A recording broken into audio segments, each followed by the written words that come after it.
How do I build a startup team when I'm not technical? It seems like it's impossible to start a successful tech startup if you're not technical. Yet Apple, Airbnb, Alibaba, Pinterest, and Snap are all examples of successful tech startups founded by someone that was not technical.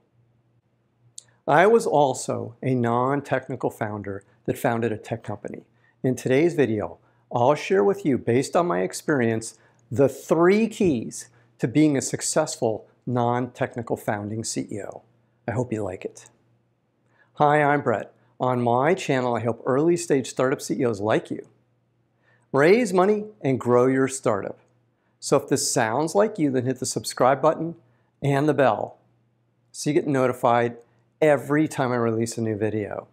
Let's get started.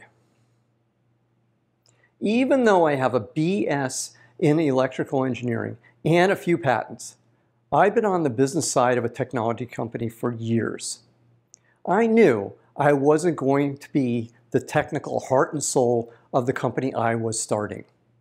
So the challenges I had were similar to the unique challenges a completely non-technical CEO would have. I feel there are 3 unique challenges that all non-technical CEOs face. Let's start with the first one. Number 1, you need to hire a great VP of engineering or CTO. Who's your VP of engineering going to be? That was the question Jack, a VC who was preparing to give us a term sheet, asked me. The original founding VP engineering of my company, John, quit almost a year before. I was running engineering on an interim basis, so I told Jack the truth. I'm running engineering for now until we find a replacement. That's what I thought you would tell me, Jack said. However, there's too much risk for me to invest until you find a full-time VP of engineering. I didn't argue with Jack because he was right. Besides, I was pretty close to adding Jeroen to the team as our new VP of engineering. 2 weeks later, I sent Jack an email letting him know we added Jeroen to the team. I included his resume. Jack instantly responded, "Great! His resume is very impressive. Set up a meeting for me with him. I'll give you a term sheet if the meeting goes well." The meeting between Jeroen and Jack went well, so we received a term sheet. The reality is you, as a non-technical CEO, will not be perceived as being strong enough technically by investors. Don't try and be something that you're not. Instead, hire a great VP of engineering that can help you. This leads directly to point number 2 on my list. Number 2, you need to recruit great technical talent. You've brought on a great VP of engineering, and yes, your great VP of engineering is going to lead the technical recruiting effort. However, guess who the other technical recruiting lead is? That's right, it's you.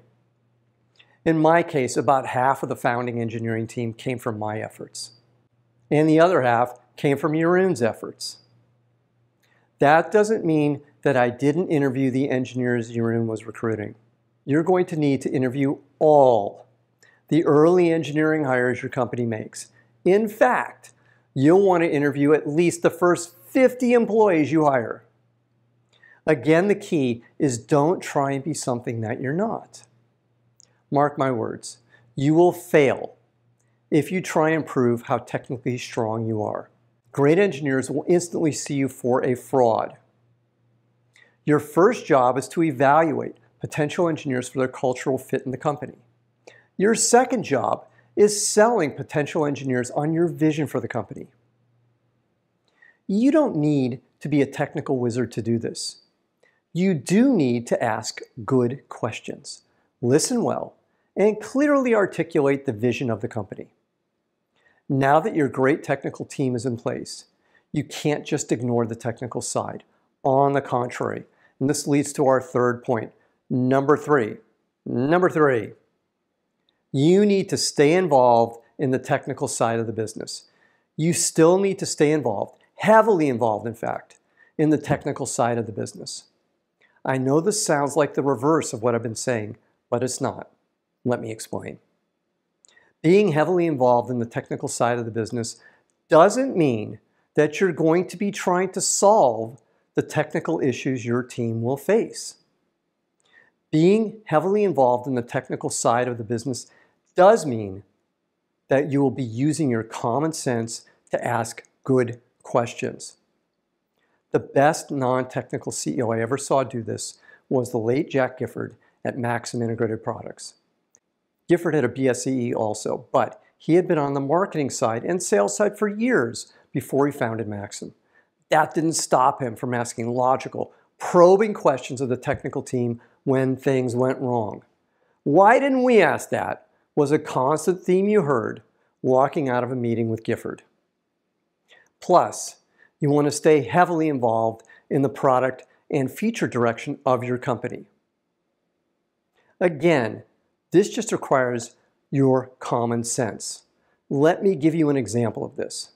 To stay ahead in a key product area, we needed to develop a product that could operate from 2.7 volts, but double the voltage for a key part of the device to 5 volts. There are well-known circuit techniques that use an inductor and a capacitor off-chip to do this. However, our customers didn't want to use expensive inductors. They only wanted us to use cheap capacitors.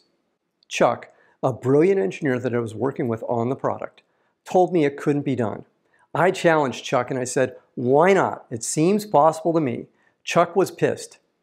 It was a Friday afternoon and he stormed out of the meeting and presumably went home. Monday morning, Chuck walked into my office and slammed a piece of paper on my desk. No, it wasn't his resignation. Instead, it was a new circuit technique that would allow us to do what we wanted to do. By the way, we ended up patenting the hell out of Chuck's idea too. I wasn't trying to be something that I wasn't. You can do the exact same thing. Just be logical and don't be afraid to ask the tough questions of your technical team. Now, if this content is resonating with you, then please hit the like button right now. One final thought.